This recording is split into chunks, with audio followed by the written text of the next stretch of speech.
That's what I think about your last answer. Mi dispiace. Wow. Subtle. Cheers, sir. Cheers. Slange. Mi amigo. Happy about no harm done. How's it going?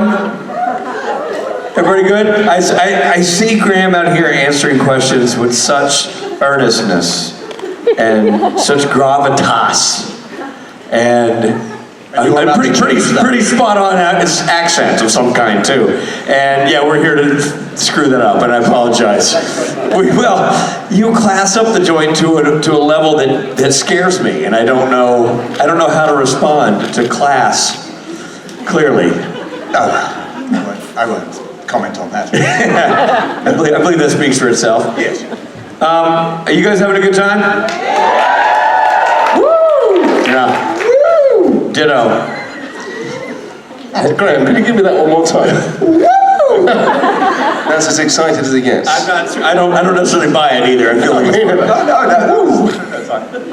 I got to tell you something. I had the great fortune of working with both of these gentlemen when I was directing an episode of Lucifer, and it was so fantastic.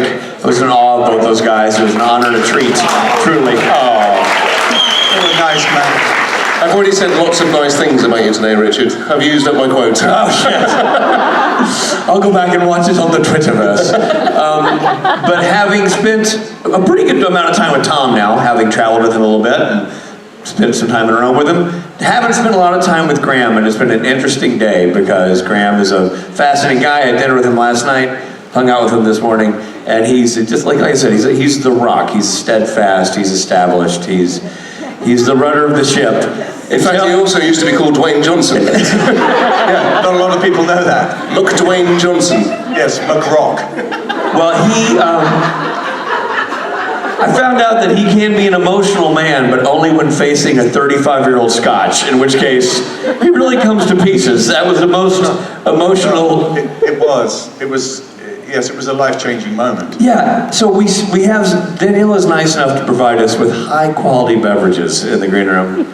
And they're sitting out there, and Graham says, well, I don't know who you're messing with. You're messing with one of your buddies. Sam Hewen. Yeah. Okay. So. Torturing him, basically. Yeah, so he's filming the Scotch for Sam. Yeah. He's sitting in a movie. But the funny part to me is not that he's messing with his buddy, which, by the way, kudos. I mean, what are we here for if not to make our friends miserable? But it was Graham filming it.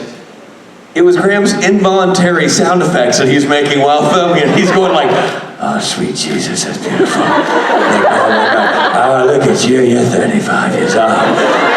It was like David Attenborough doing natural history thing, wasn't it? It was somewhere between Sir David Attenborough and porn from the 70s. I don't know. I'm just trying to imagine the combination of David Attenborough and porn. No, I didn't mean it like that.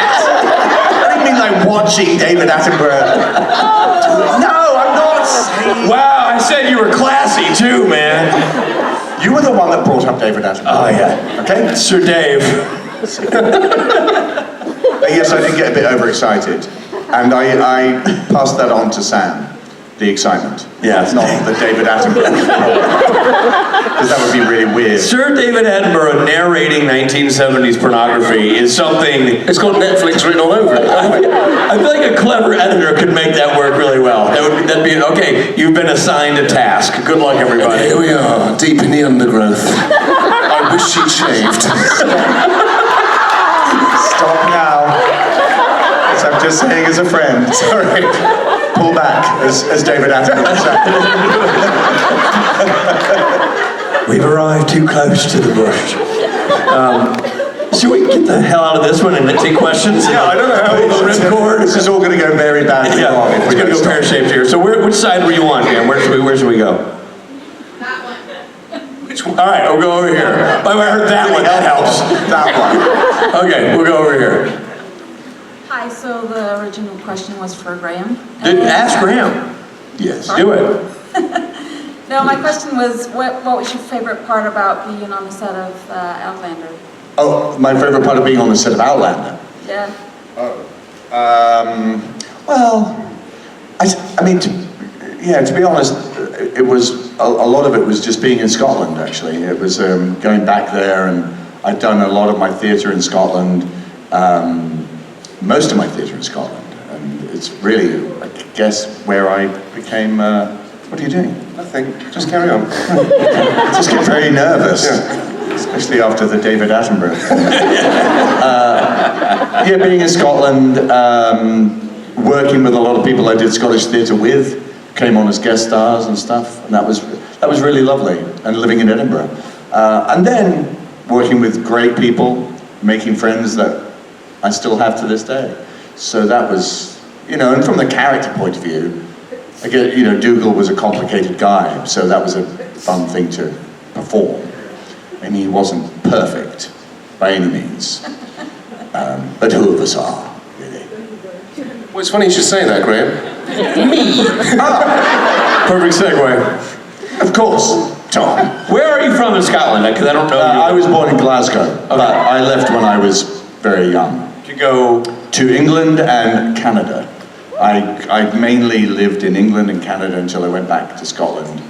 Gosh, quite a lot later on. Yeah, so I was in and out of Scotland. Was this because your father? Yeah, had my a job father. Yeah. So me and my brother, my dad, my mum was born in London, and from an Irish family. Yes, so I've got all of that going on. And where in Canada were you? Vancouver. That's great. Great city. Great city. Loved it. Especially, it was Putting the grey into great city. No. No, I'm joking. I love Vancouver. It just rains a lot. Yeah, Vancouver's a cool place.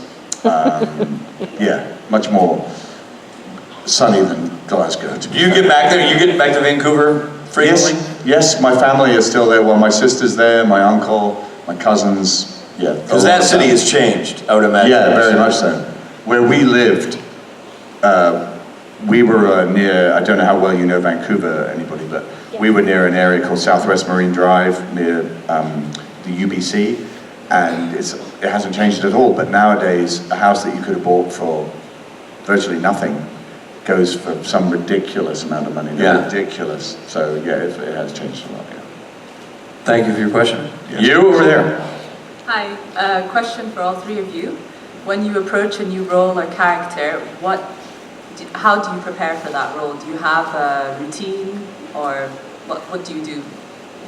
Well, I like to use music. I like to create playlists for any character that I'm starting to do. Yeah, well, it's my way in. It's my sort of emotional memory. So, like, if, for example, with Lucifer, we started out and I started creating a playlist that were songs that were already in the script, and then things that I felt, lent themselves to this character, or what this character might listen to, and then what I felt could or should be on the soundtrack. And then when I'm working, I will play that soundtrack as I go into work every day, and it kind of takes me back to that place.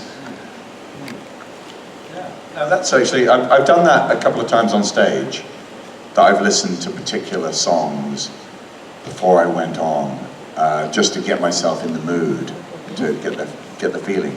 But really, I think I mentioned this earlier today, actually, that I try not to overthink it, if that makes any sense, so that I try and arrive with a sense of openness to anything, be free. I function best if it's in a very kind of free atmosphere where you're encouraged to come up with ideas and try things and play and do all that. If it becomes very restrictive, I get a little bit like kind of inhibited, and I just want to please people, and so that's not the best way to get a performance out of me. Because I wasn't trained as an actor in a drama school, I still approach it very much as a child, really. Honestly, how a child approaches things. And children, when you ask a child to be something, like pretend to be a so-and-so, they can do it instantly. There's no going away and thinking about it and coming back and practicing it and then doing it. They just instantly become something else, and I've always tried to hold on to that ability. So I'm good at that, good at staying in touch with my inner child, which has been very helpful. I think I'm a bit of a combination. I kind of lean on the trust your instincts model as well, and that, that has done well for me, and also has put me in a few corners that, whatever. But such is the life. I mean, one of the reasons why I like directing is because I like being the director that I like to have, and I like to, because I love acting. And it doesn't matter how far up the food chain you are. It doesn't matter how many years Graham's been doing movies or TV, or how many years Tom's been starring as Lucifer. The first time you walk on a set to say a scene out loud in front of a crew can be an odd moment, because usually you've been rehearsing it in your car or in the bedroom. And so the first time you perform, you're doing it. You're winging it, not knowing what the response will be in front of 60 people who are ready to get the day started. So it's an intimidating, vulnerable position to be in. So I tend to, as an actor, trust my instincts and allow myself wiggle room to find it on the day, because it's hard to, in TV there's no rehearsal. So you're going to get there and you're going to have to figure it out on the fly, so to speak. So I try not to get too married to an idea. I try to sort of.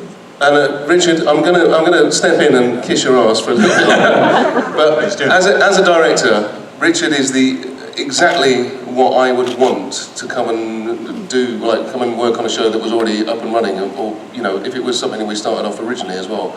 The way in which you put not only the cast at ease, but also the crew at ease as well, creates an environment in which you just play. And that's the dream for us, is just to go there and not have pressure on your shoulders, but to kind of feel free.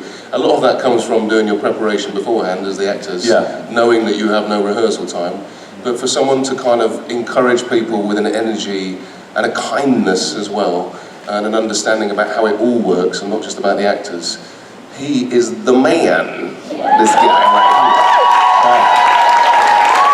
I appreciate that. You're very kind to say that. I will also say I'm asked a lot about the difference between Supernatural and Lucifer in the directing experience, and there are differences, but I say one of the things that is similar is, and I actually told you this morning, I said both shows have phenomenal team leaders, and you are a phenomenal team leader to your show. You and Lauren set a phenomenal tone, and the tone permeates the crew and the cast, and consequently, it's easy to play if everybody shows up with the right equipment. Everybody shows up ready to knowing their stuff, making choices, and we can then play within the format of that. And there's no attitude, it's all free, and nothing is wrong, everything is tried, and I think that creates the show that you want to have, and the experience we all want to have as performers and directors.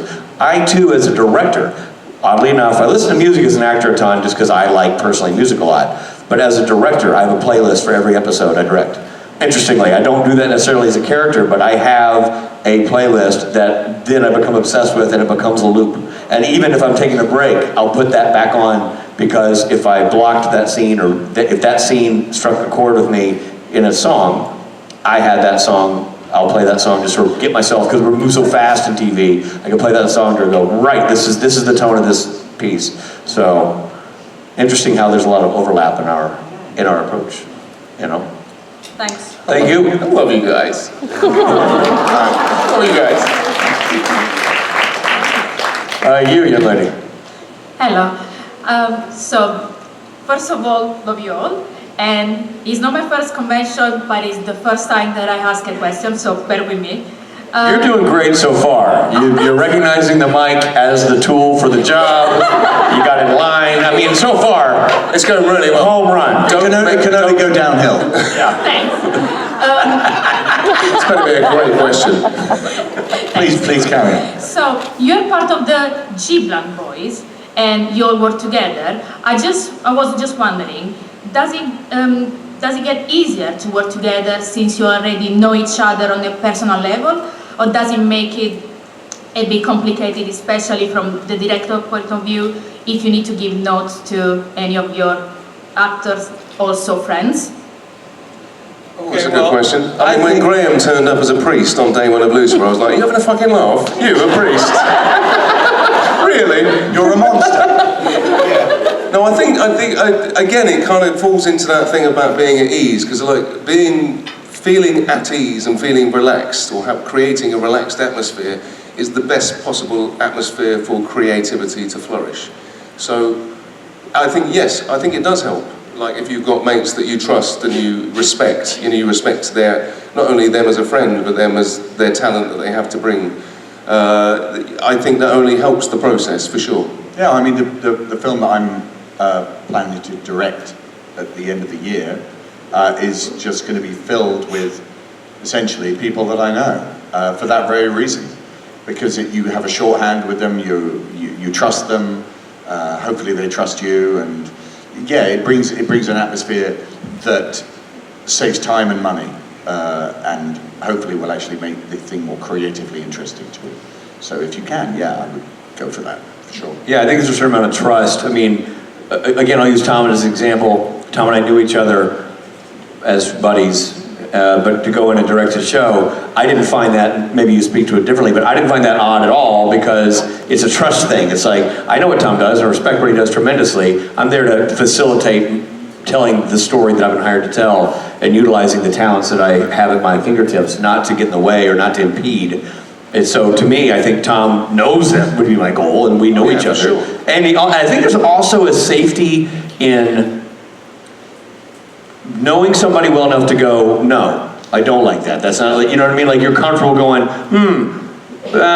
interesting, let's try everything. Yeah, you're not crushed by that response. Exactly. You're kind of like encouraged by it weirdly, because Yeah. you when Richard came on, I was like, yeah, I completely trust you. And like, it's always not, because also there is the experience where directors come on who feel like they can't give you directorial notes because they're joining a show and they feel like they're the guest, and therefore they can't speak and do their job. But that, again, that's another, This is the greatest day ever. Oh my God. There's a reason you gave me all that whiskey before you came on here, isn't there? It's apple juice. Yeah, sorry. Lost in translation, apple juice. But I think, I've had arguments with Jared and Jensen on set, and it's better to argue with your friends than a stranger. Like there can be a minor flare-up that goes away because you have a personal history and it's about business. Richard, End of Time. Well, that's a movie I don't want to see. Is it an entire movie about my demise? I don't. The end of time. Richard, it was Richard. All right, I guess that's just me leaving. So, yeah. And with that, but no, I think It's been nice knowing you, mate. It's been really nice knowing you. it's been great. Doesn't it? Thank you. It's the greatest thing to work with people you know and like already because it's a vulnerable job. It requires trust. It requires teamwork. You're writing a song and you don't know how to play guitar, you want the best guitarist you can trust. It's like that. It is symbiotic in a way, and that makes it a beautiful thing. And with that, it's the end of my time. Goodbye, everybody. The end of time.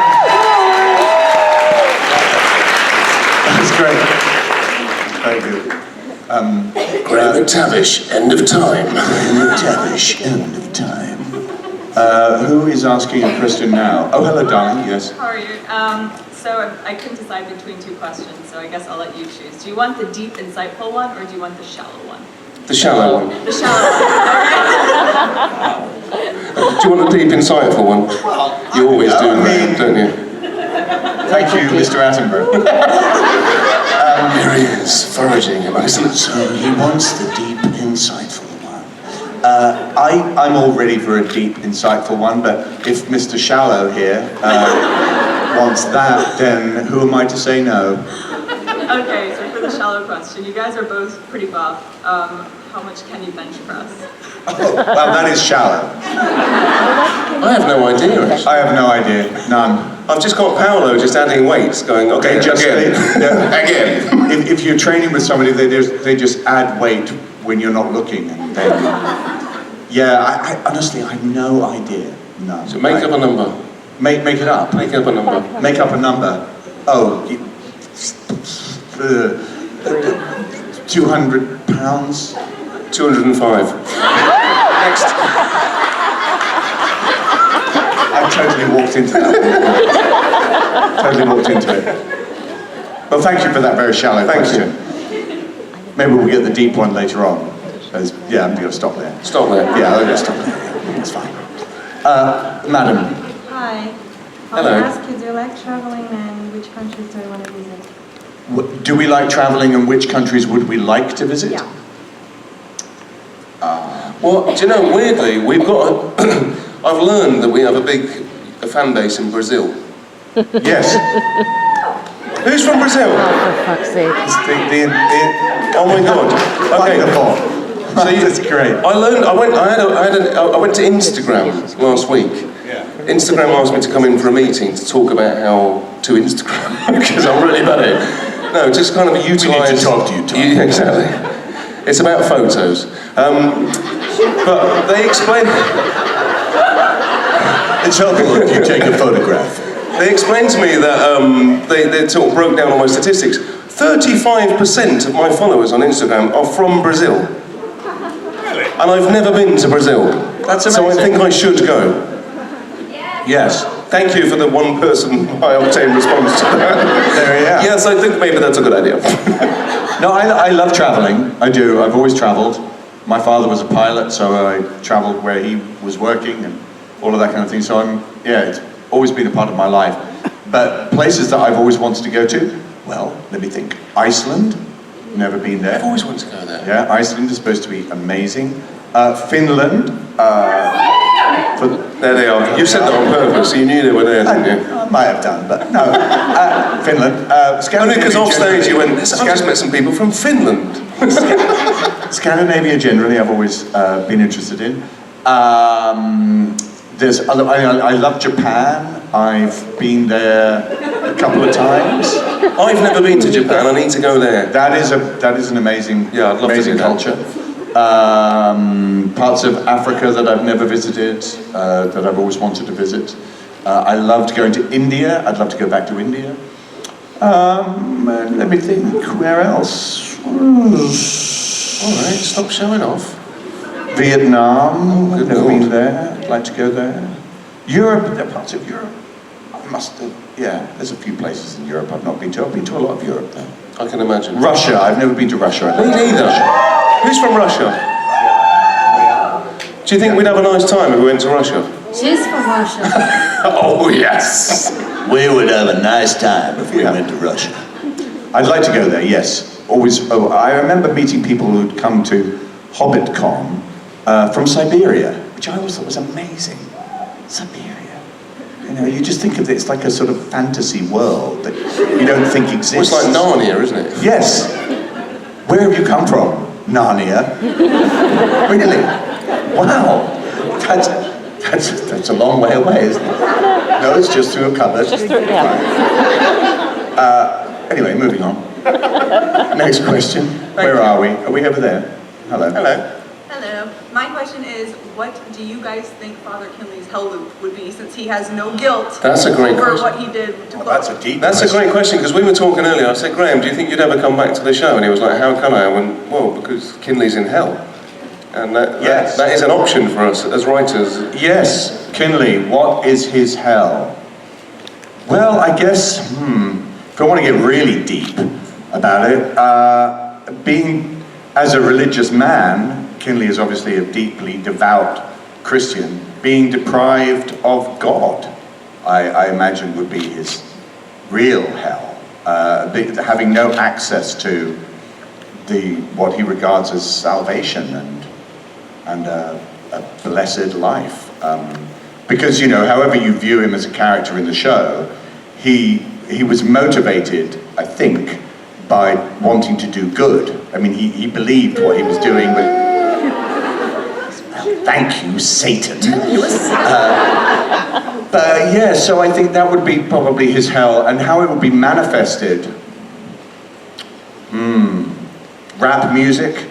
No. I think your hell would be watching porn narrated by David Attenborough on a loop. Just constantly. That would be pretty, yeah, Father Kinley wouldn't enjoy He wouldn't that. like that. No, I don't think so. But no, seriously, I do think it would be an absence of God. That would be his hell. Well, that's what happens in hell. Well, exactly. I know that. But I'm just saying, that would be really bad for Father Kinley. I think for Graham personally, it would be The Bachelor on loop. Oh, The much ABC like a reality show. TV program. That would be my idea of hell, yes. Yes, so I'm going to say that Father Kinley's not a big fan of The Bachelor.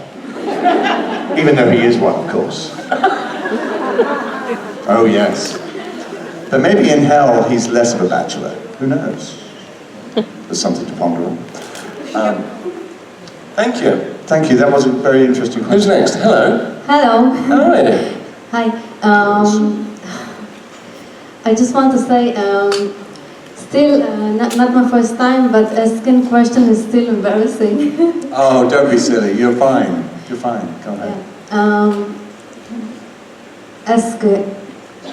The question is, choose between tell embarrassing story or sing. Telling an embarrassing story or singing? Yes. We have to choose between. I'll definitely tell an embarrassing story. I was going to say, get the guitar. Okay, worst job. This is. I think this is relatively embarrassing. Worst job I've ever had as an actor. Inspecting the rear end of a cow with my. That was a bad day. Seriously. You know, it was a Dutch mobile phone commercial. Listen, I needed the money, all right? And they brought me out to Holland, and I thought, I knew that I was playing this vet, but I obviously thought that there was going to be this mock-up cow, like a prop, that I would be inspecting. And I arrived, and there was this farmer holding an actual cow. And excuse my Dutch accent for anybody from Holland here, but it was like, yes, just come in and what you do is, and then the real vet, got this massive great glove that went up to his shoulder. And he said, yes, this is, I need to put this down now. This is what you do, you get your fingers like this. Would you like to demonstrate? Get your fingers like this, and then you get there, and then you go straight in. He said, don't poke. They don't like that. No poking. You just straight in, and then you'll be fine. And he demonstrated, and in it went. Good Lord. And the cow was seemingly fine. And then it came to my turn. And you know. Oh God, I thought you went your turn to have the. No, okay. Yeah, sorry. The vet didn't then demonstrate on me. Now, Ben Dog agreed. And then in I went, and you know, listen, it was a dark moment. It was, and the cow didn't like it. But then the cow, they start to contract around your arm. Yeah. And that got really quite uncomfortable. And the actual farmer, the whole time was literally pissing himself off. The whole time. And so we did this whole commercial, and then we had lunch. It just gets worse and worse. We had lunch. And Please tell me you wash your hands before. No, I didn't even take the glove off. No. So you're standing there, and I got so blasé about it, that I was just like this, like that. Up it, like the whole time. I didn't even take it out between takes. I was just like, whatever, yeah, okay. So lunch comes, go and have lunch. Pretty grim experience. Really. Hamburgers for lunch. You know, come back from lunch, and of course the cows had lunch too. Oh yes. And so in I go again. So by this point, I'm not even waiting for them to tell me. I'm just like, oh, hi guys. straight in the cow. And I'm in the cow, and this volcanic feeling begins, just like, just rumbling like that. And it's around my arm. And I'm going, guys, something's happening to the cow. And at this point, the farmer just signals to me to take my arm out. Right, okay, yeah, oh yeah. I take my arm out. Unfortunately, I step to the left, and the cow then proceeds to shoot against the wall. We're talking at least 8 feet. Just a jet of cow shit. And that was my whole day, was doing that. And that was probably one of the most embarrassing experiences of my life. And I've shared it now with you. And now you all know.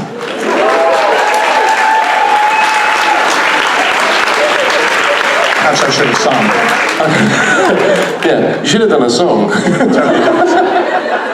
It'd be much shorter. Goodness me. God, embarrassing. Come on, Tom. Okay, so embarrassing stories. I told this. Embarrassing story or a song? No, embarrassing story. Graham's like, please no Or son. a song. No, we want to hear the... I'll tell you my embarrassing story about George Clooney. I told it a few weeks ago at MagicCon, but it's a true story.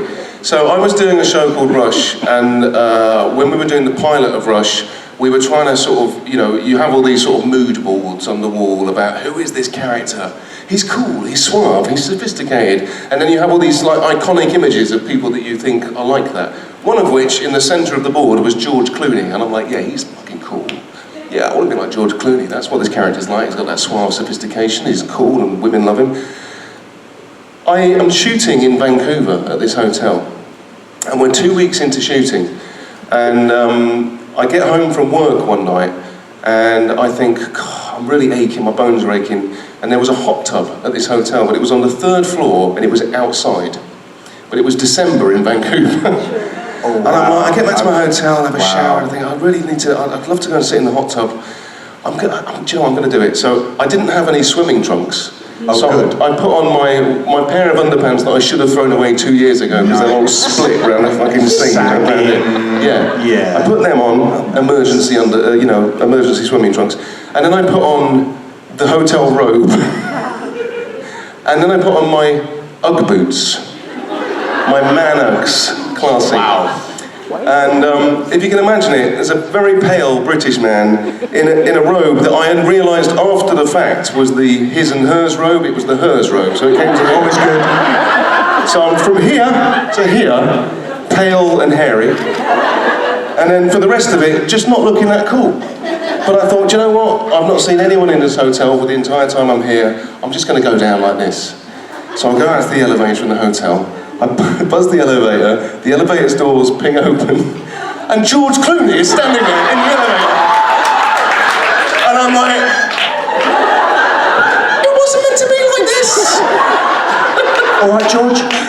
So I get in, I don't even acknowledge, I sort of look at him and I get in the elevator and I turn around and I press the button and I'm thinking, oh fucking hell, it really wasn't meant to be like this. And then he's like, just like leaning with his phone and his sunglasses on, and he does that really uncomfortable humming that people do where it's like, don't talk to me, please don't say anything to me. And as we go on, I'm thinking... You look like a sex pest. Exactly, and not only have I not seen anyone and now I've seen George Clooney, the elevator then stops at every fucking floor on the way down.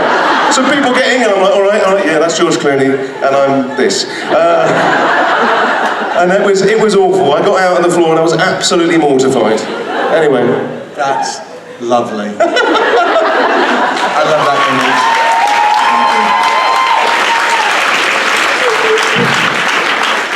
Who is it? This lady here, yes. Hello. Hi guys. So I'm still trying to unsee the cow scene, but anyway. Don't. It's best left unseen, even in your imagination. I was just wondering if, considering how things ended in season 4, if you could tell us what to expect, or if there's anything that you could let us know about what Lucifer would have to deal with. What do you mean? In season 5? Season 5? If there were a season 5. If there was season 5, yeah.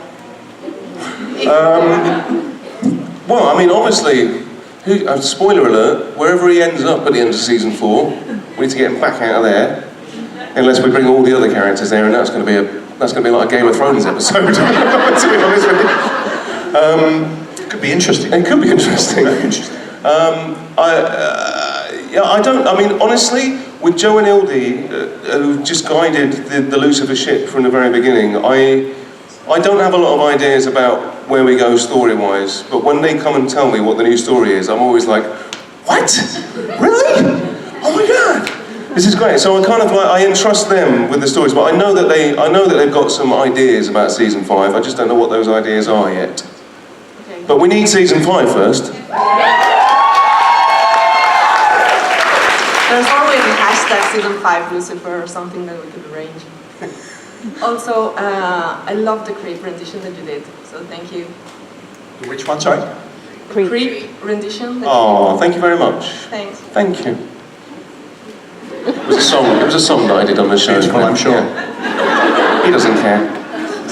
Was I in it? I don't remember that bit. Go on then. Hello. Birthday girl. Yeah. Hello. First, I want to say to Graham that I can understand your first experience with a cow because I'm studying to become a vet. You feel my I pain? can understand. Yes. Yes, listen. It's pretty traumatic. Yeah. Yeah. Yeah. I remember saying to the guy, yeah, but they get used to it, don't they? And he went, oh no, they don't like it. Like cows never get used to it. Anyway, sorry, I'm still with the cows.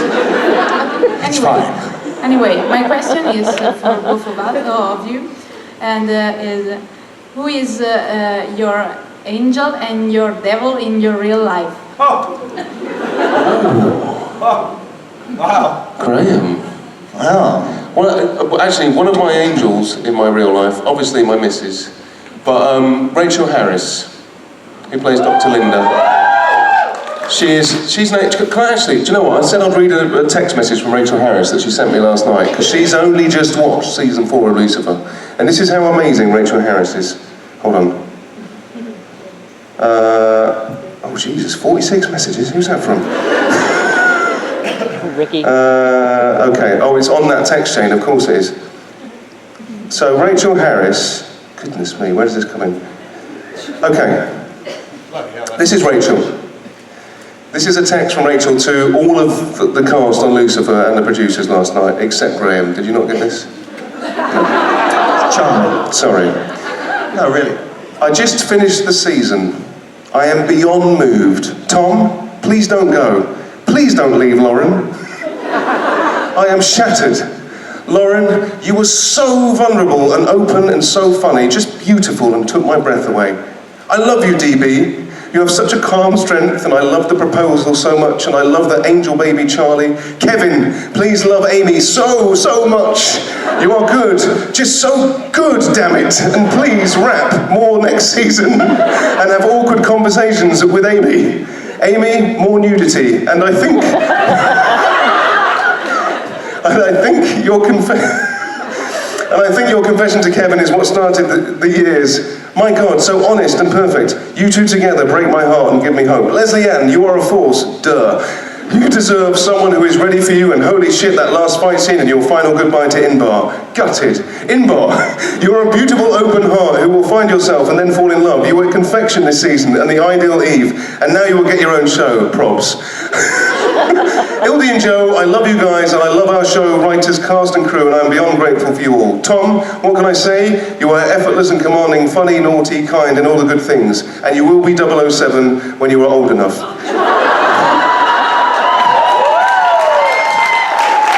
Next year, question mark, I still got it.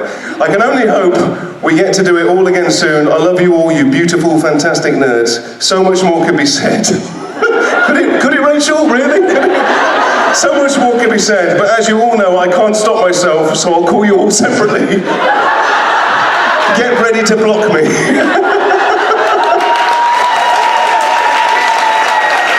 And that is why she is my angel. She is the most amazing, wonderful human being. Anyway, sorry, Graham. She obviously just ran out. Oh, P.S. Graham bit. Graham, glad you're not coming back. Graham, It's a bit harsh. you were in it. No, angels, yes. I think, yeah, I mean, apart from the obvious kind of stuff like children in your life, which obviously are angels. Well, and demons sometimes as well. True. You know, definitely, you know, in tough things that I've gone through in my life, a very good friend of mine, Paul Kavanagh, who wrote Disgust of Summer, actually, the film that I'm wanting to make later this year. I would say that he's definitely an angel in my life. He's been a great friend, and I think if you have just a couple of those in your life, you're very lucky. Devils, I don't know. I mean, It's right there. you know, people do things that are bad and stuff sometimes, but yeah, I don't really see the world in that way. I don't see it like in that black and white. People make mistakes, and I think one of the things I've tried to do as I get older, especially in the last few years, is to be a bit more forgiving of people's mistakes without sounding too sort of serious about it all, and being more understanding of where those mistakes come from and what motivates them, and remembering the mistakes that you've made yourself and what motivated them. So I try and see the balance, if that doesn't sound too evasive an answer. Yeah, so I count myself lucky that I don't have devils in my life. I don't think. But I definitely have angels, so yes. You don't have any devils in your life? No, darling, you're not a devil. You're a very nice man. You are. Even in character, you're a nice man. It's just, obviously Father Kinley's just a bit, strange. He's a right bastard. He's not. Anyway, hopefully that answers your question. Thank you so much. Hi, my question is for Tom. Last season's finale was for me one of the most heartbreaking scenes when Lucifer is covering Chloe with his wings, although he's feeling all the bullets coming through them. So I was wondering, and then the fight scene was amazing. So I was wondering if you can tell us something about shooting that scene and how it was doing the stunts. Oh my gosh! I mean, it was. I loved shooting that scene because I thought it was great. I have to say, a lot of the imagining of that scene came from our director, Eagle Eagleson, real name. What a legend that man is. He is. Extraordinary man. Who's a real life Viking. I don't know if you've ever seen photos of him, but he's from Iceland and he's got long hair and a long beard. But he is a very talented director, isn't he? Very. And on the page it was one thing, and then Eagle was like, okay, so this is what we're going to do. You're going to come flying in from the window. You're going to land, get your wings, she gets shot, you get your wings, you go, it's fucking cool. I was like... That's a very good impersonation. I'm with you, Eagle, I'm with you on this one. No, I mean, the challenge, like any of those scenes, the challenges, I think, of shooting them are the imagining of the thing that isn't there. So the wings were a whole thing. So we were like trying to shoot shots with stuntmen and going like this and going, it hasn't reached you yet. And then they have to fly over and stuff. But no, it was, thank you for saying that about that last scene, because I thought that was one of our better scenes that we've done on Lucifer. Yes, I think it was. Thank you. Really good. Thank you. Hello. Hi, I have a question for both of you regarding shooting locations. Like Graham, you've probably been all over the world for movies, and I think last time we spoke, when you said you were shooting Rambo, and it got really political, and I just wondered whether Tom and Graham, have you been in a country which you considered, I think I'm making a mistake, this is getting too political and dangerous? Well, Graham. Not politically, I mean, when we were shooting in northern Thailand and Rambo, because of the content of the movie that was pretty anti-Burma, there was definitely, we had armed protection on set, especially Stallone had numerous bodyguards, he had death threats. There were people that were definitely wanted that film not to be made, and I know that shortly afterwards in the regime at the time, if you were caught with the video, the DVD, you went to jail. And if you were selling it, you had life imprisonment. So, that kind of thing's a bit like, wow, it's just a film. But I personally never felt in any danger. When I shot in India, it wasn't political danger, but I do remember some stunts were pretty dangerous that we were doing.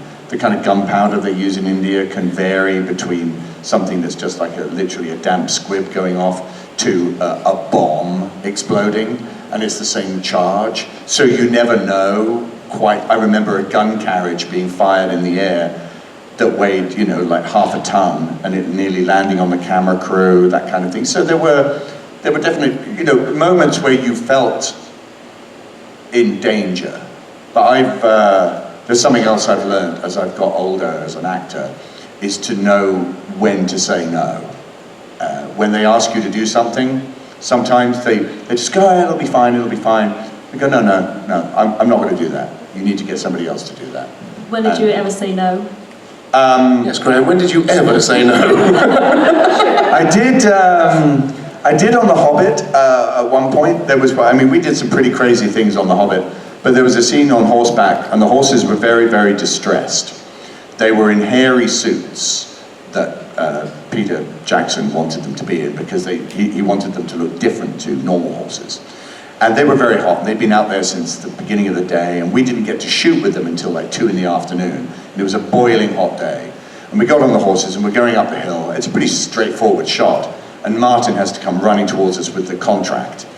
And because the horse hadn't been familiarized with the flapping bit of paper, and anybody who knows about horses, they see that and they just see a massive object coming towards them, and they shy and they can go. And these horses basically turned into like rodeo horses at that point, and were trying to throw us off. And we did it over and over again, but unfortunately from a horse's point of view, they just remember that moment. So whenever we got to that point again, they started to get very agitated. And they kept doing it, they kept doing it, they kept doing it. And eventually I said, okay, listen, if they do it again, I'm not going to do the next take. You need to get my stunt double to do it. And sure enough, we did it again, and the horses went crazy. I got off the horse, the stunt double went on, and the very next take, Stephen Hunter, who played Bomber, was thrown from the horse completely. And the horse missed landing on him by inches. And that was a real wake-up call for a lot of people. And it's a lesson, you know, you say no. Because I knew that something bad was going to happen, and it did. So nobody was hurt badly. Stephen was injured, but not badly. The horse was injured, not badly.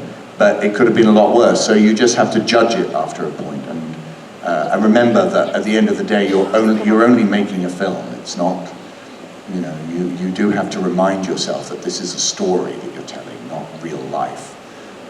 So sometimes people forget that. But yeah, it can be. It's, you know, there are worse things you can do. Gosh, Hello. I don't know how to follow that. I don't think I've ever been anywhere where I thought, oh, I shouldn't be filming here, but weirdly, at the moment in America, there's a whole thing about Atlanta being a big place to go and film because it's got great tax breaks and all that kind of stuff. But unfortunately, the governors of Georgia have decided to do some rather, how should I say, historical views on abortion and things like that. Oh, really? Yeah. Really kind of antiquated kind of, I don't even know what they're thinking. So I think the film industry is going to take a stance, and a lot of people are not going to film in Georgia anymore. Ridiculous. Anyway.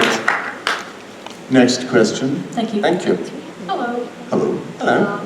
My friend and I, we binge-watched the 4th season, and there were several scenes where we thought, how could they keep a straight face? Because it was so ridiculous. So We didn't. how often did you crack up? And another friend wanted to know if you expect Adam to come back if there's a season 5. Oh gosh, well Graham, I'm going to ask you this. How was it filming with Lauren German, the most serious person on the planet? Yeah, we had some really difficult moments, Lauren and I. Yeah, we laughed a lot. A lot of takes were ruined by her just openly laughing in my face, or vice versa. Did you get this one? So when Lauren's laughing, she's going to go because she adopts this pose where her shoulders go up and her left foot goes forward and she just goes... Yes. In the middle of a scene, like you're acting around her. Yes. You know this, she's gone. Absolutely. That's exactly, That's totally. it. She did that all the time. Yeah. So that was quite challenging. But she was great. She was great. And she used to make me laugh too, to be fair. Were there any scenes in particular you were thinking about where you were like, how did you keep a straight face? We binge-watched in about 2 days, so... Oh, it's all a bit of a blur. I mean, I'll tell you one, you know the scene with the orgy Yes, pants? of course I do. You know when they decided to film that? They decided to film that outside CAA, which is my agent's office. And my agent's like, I'm going to come down and see you today. And I'm like, please don't. But they did anyway, and I was like, I really can't explain this. And the gathering of people watching over there, it's quite embarrassing. But yeah. Thank you. We generally laugh quite a lot on the set. We do, especially on that show, actually. We really do. Yes. I have a question. Before you have said how you portray for, how you prepare for a character to portray him. So I want to ask you if you on the set and you have a really bad mood. And for example, for you, Tom, you are the main character of Lucifer, and this season you had a lot of scenes and you had to play Lucifer in a different ways. Mm-hmm. So like with the good and the devil and the angel, how you get into how you motivate yourself when you have really a shitty day and you don't want to do something, and you have also to film a very emotional scene or scenes which are very difficult, and well, yeah, you just have a shitty day and you actually. Well, I think that's half the key of being an actress. You have to kind of somehow find a way to switch off from what's going on in your everyday life in order to kind of, you know, service what you have to do. It's very rare that I have a day that I'm in a bad mood at Lucifer, because I love going to work. But if I was preparing for a scene that was kind of heavy, then I withdraw myself. I kind of take myself away until they're ready to shoot. So like we'll rehearse it and whatever, and then if it's like that last scene with Lauren, for example, it's something that Lauren and I wouldn't sit on the side of the set chatting to each other during a scene like that. We just kind of take our own time and do our own thing and go and get our own headspace and then come on and do it. And then at the end of it, we'll be like, oh my God, I love you so much, I love you so much. And that'll be it. And like, but the nice thing is that we have a lot of fun at Lucifer, but we also really respect the time that we need in those like heavier moments, I suppose. Yeah, I mean, I think it's an interesting question. I don't think what you're asking really applies only to actors. I think anybody with a job, if they are professional in what they do, you try and leave that to one side when you're doing your job. And that's definitely how I view it. You know, you can definitely have things during a day that can affect you personally, but as a professional actor, you have to put that to one side. And I think I think professional is a much underused thing nowadays. I'm often very disappointed when I come across people who are less than professional in what they do, and I personally pride myself in being, you know, apart from the joking and, you know, obviously you laugh sometimes, but, you know, doing your job professionally is something that I think all of us take pride in. So I try not to let that affect me, but in terms of preparing for anything emotional, I kind of always draw on, I always try and imagine if I have to be upset in anything, and sometimes that's happened, especially in Outlander, I draw on people that are close to me, really. I imagine my children. I imagined, in the case of Outlander, I had to do a scene with my dying brother, and I imagined my father, who's no longer with us, and the things that I never said to him while he was alive. And I think that's something very common with boys, with fathers, you know, that they don't talk to them in that way. And so drawing on that really informed that particular scene in Outlander, where the regret of knowing that you will never have that chance again. And that's very hard. And with your children, the idea of ever anything bad happening to them can instantly affect you, I find. And if you can project that onto the scene that you're performing, that's really helpful for me. That's why. Thank you.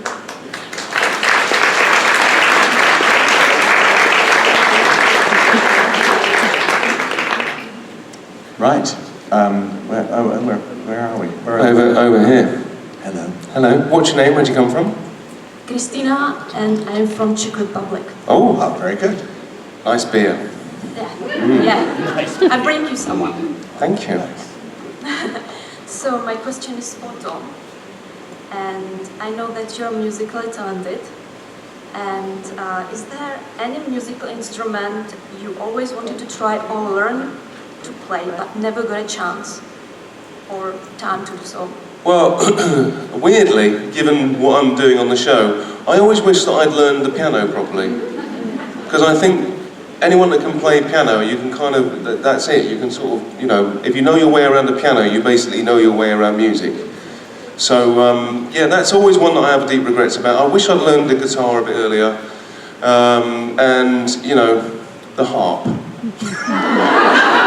The harp. Just because, I mean, can you imagine? I'd love to see you by the way, play the Graham, harp. I'm a harpist. Let me just get my instrument. That's right, just casually wheeling out. And then, you know, excuse me while I relax with some harp playing. I have no idea. How does anyone even start playing? Mum, I want to play the harp. Yeah, okay. Let me go on eBay. As a parent, you'd be like, really? Oh my God. Couldn't you start with the recorder or a flute? Or at least with a lyre. A smaller harp. Biblical reference. I think I could see you with a lyre. That'd be nice. Or a mandolin. Or a hurdy-gurdy. Do you know what that is? Oh, yes. Yeah. A hurdy-gurdy. A hurdy-gurdy. I've decided I'm going to teach myself how to play the bagpipes. Yes. Well, it goes with the territory. Well, I've just decided, because my father used to play the bagpipes, so I've decided I'm going to try and do that. So we will see. It could be awful. We'll look forward to that next year, Graham. Well, yes. It could be an utter disaster.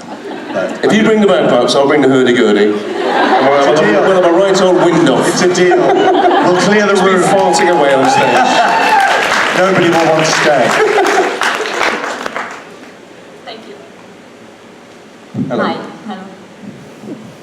Hello. My question goes to Tom.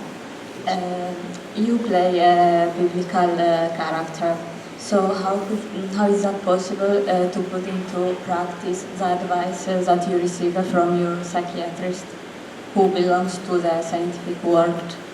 I'm sorry, say that again, darling. You play a biblical character. Yeah.